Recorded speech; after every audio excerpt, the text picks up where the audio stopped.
call to prayer over Jerusalem, echoing over what are normally packed streets, now nearly empty.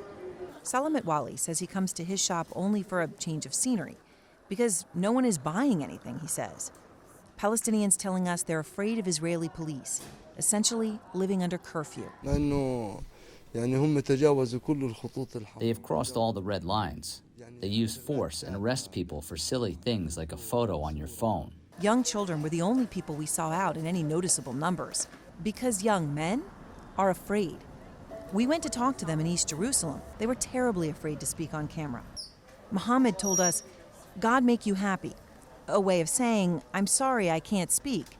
If I do," he adds, "I'll go to jail." And one of them showed us why they believe this. This is a TikTok video on his phone. It's gone viral among young Palestinian men. He says Israel is planning a new law to revoke citizenship or national ID for anyone who supports terrorism. And it's true, Israeli cabinet officials are proposing such a law.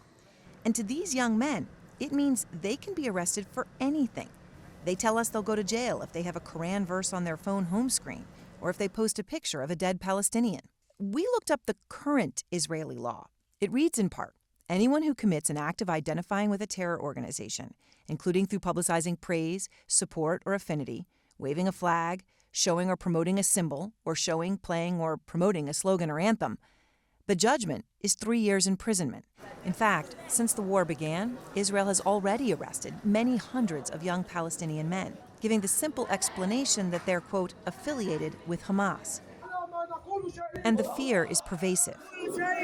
One young man named Faisal was afraid of arrest. He told us he was recently released from 18 months in prison after he says he was arrested at a protest near Jerusalem's Al-Aqsa Mosque. One group of young men told us they've been beaten by police along this wall at the bottom of their street. But the men were hospitable to us. Some gave us water and refused to take money, even though they say there is no business, no money, no livelihood for them now. The situation is scary. Everyone is afraid. Young people, they have passion. They're not happy with the situation. They say, this is our country. What are they going to do to us? This is ours.